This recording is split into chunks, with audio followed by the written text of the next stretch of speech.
like yung sa connection. Pag gusto ko ulit ano ba i-expound pa more. Like paano nga ba ang connect ni nitong Manila Hearing Fun Run sa Yes. Manila Hearing Aid? Like how is it connected? Okay. So, kasi in Manila Hearing Aid, our mission has always been to empower individuals, to live with better hearing and improve their quality of life.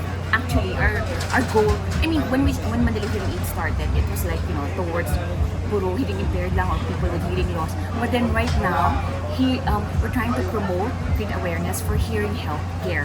So it's For not everyone. just for everyone. In fact, our booths, they're just not hearing aids.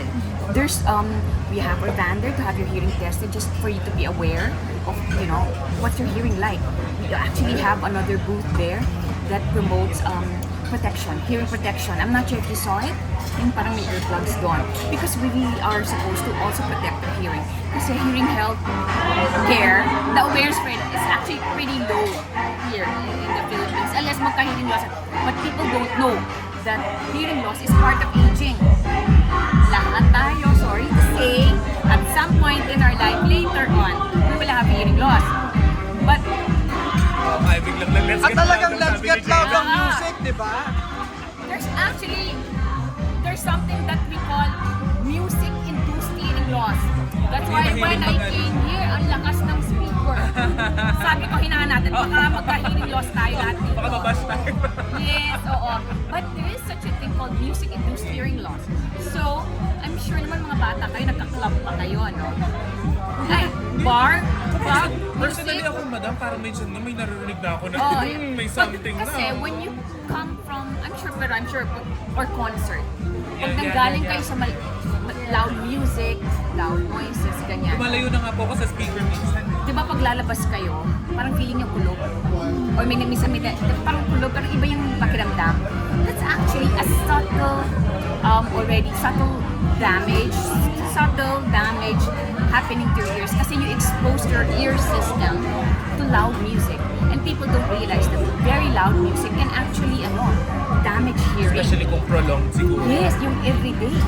Kaya, like, I've seen in the clinics, like, mga sound engineers, musicians, yan. And, ang mahirap kasi is coupled with age-related, so, lahat ay maka-age-related here. But, at a young age, they expose themselves every day to loud music, they expose the noise, yung mga nagpupukan dyan, mga noise, that's what we call naman noise-induced hearing loss. So, coupled with that, then, and age-related hearing loss, mas naging complicated yung ano. That's why we have hearing protection over there in the other booth there. It's a special kind of, there are many earplugs around in the market, but ours, the Puna one is special because it attenuates sounds at certain frequencies. So, mas maganda yung parang, kasi minsan pag nag-phone earplug ka, parang kulog masyado. We have high fidelity, Puna has high fidelity earplugs para sounds are attenuated at different frequencies. Hearing loss is irreversible, ano? Yung what we call permanent hearing loss, like age-related hearing loss, music-induced hearing loss, noise-induced hearing loss, Irreversible. yun ang irreversible. And also, there are also other irreversible. For example, pag nagka-sakit, like viral, Right. then pwede, or let's say acoustic, na-aksidente, na-hit yung certain parts here, that could be irreversible also. But there are some naman na reversible. Tulad ng pag nabutas yung eardrum, there's what you call Reversible na? well, it can be May treatment. via surgery. Or minsan, depende talaga. But many hearing loss are irreversible. But definitely the one for the general public na let's say walang sakit, ang hindi nila realize is exposure to loud music, music-induced hearing loss, noise-induced hearing loss, age-related hearing loss are all irreversible. May data ba kung ilang Pinoy ang nagsasuffer from hearing loss? Some time ago, UST came out with a study. About 15 to 16% of Filipinos experience some kind of hearing loss. Ano yan? I'm kidding. I'm kidding. Yes, oo. that one. That's ito naman, madam, no? I mean, yun nga, katend ako nung unit din natin nung Cebu. Pero ano naman kaibahan nitong Infinio? This is AI. Okay. May AI dedicated chip dito. But the one who can answer you in more detail are the Phonak people. Yeah, they're from Singapore. But in general, ma'am, I mean, AI has revolutionized all industries na. How will it revolutionize hearing aid? Because it processes, because when one way, kasi the purpose why we wear hearing aids, more than just hearing speech, it's really hearing our environment, really have that balance, trying to restore that the way we hear things naturally, but not really restoring natural hearing because pag once you damage your natural hearing, wala na. But it's really trying to make you understand speech more in a balanced environment. And with AI kasi studies different sound environments. Parang kinakalculate niya very, very fast. It studies the environment a lot. So the AI chip parang was given like a lot of environments to process. And so parang alam niya, i-detect niya, oh, this environment, it's noisier than this environment. So it will increase speech more. And even the way AI processes speech, mas distinct siya because speech is composed of different waveforms. So parang mas clean up niya, parang ganon. Yun. Pero like, madam, for someone who has hearing impairment or media, para kanino itong may AI? Like, how will I know kung kailangan ko na yung normal na hearing aid? So there are like 20,000 kinds of hearing aids. Oh yes. How does one know when na yung AI-powered hearing aid yung para sa kanya? Okay. Generally, pag active lifestyle, like this fun run, alright? Because this is not just, kasi somebody with hearing loss, alright? Lala, for example, kung hearing loss hindi pantay sa tenga, yan, it can cause imbalance, alright?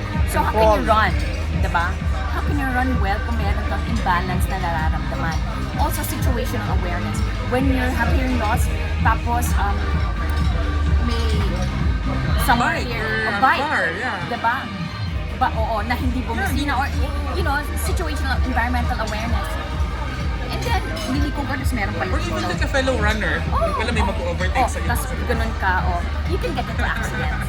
So parang you do kinoconnect, yun yung answer doon, that there's some, if you have hearing loss and you just delay it and not be proactive in doing something about it, I mean, running can be affected.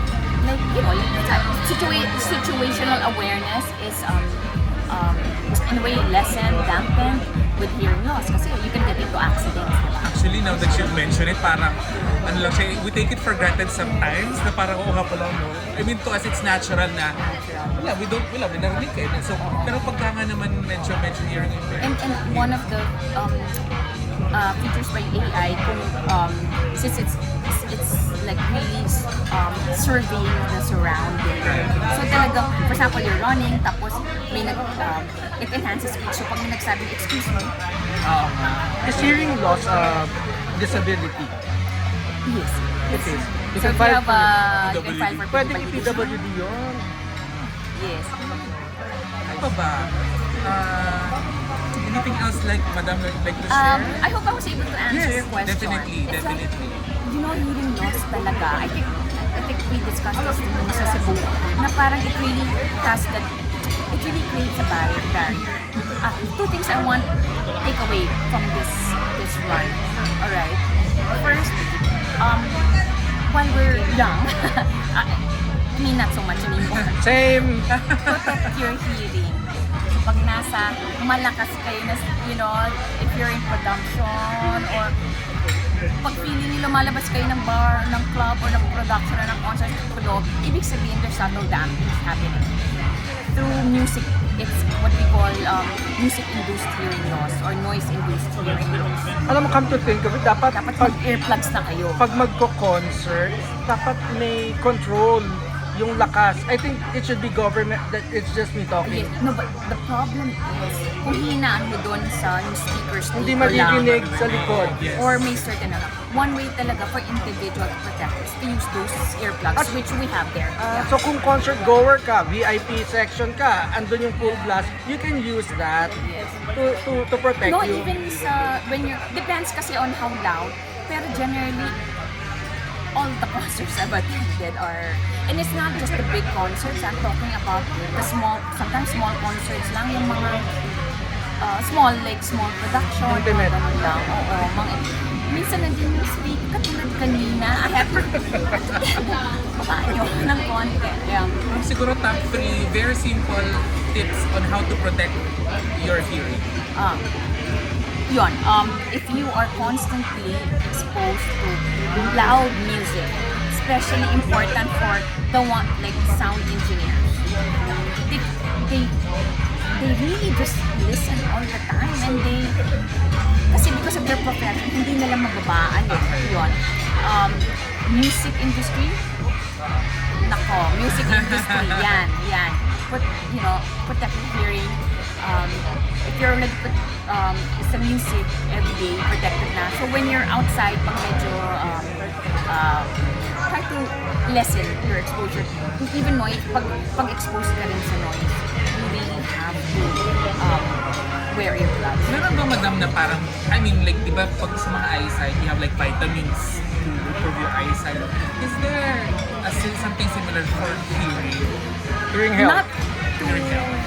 I'm not an ENT doctor, so I cannot prescribe. But generally, O may mga food ba na mas nakakain? Di ba like, kain ka ng carrots, hindi ng mata mo. Like meron bang parang food that actually enhances hearing? Or wali? protection lang talaga. Hindi naman, actually, I wouldn't even say protection. Well, I would say protection lang. Pero kasi, people don't realize that pag may hearing, as we age talaga nagkakaroon ng hirap.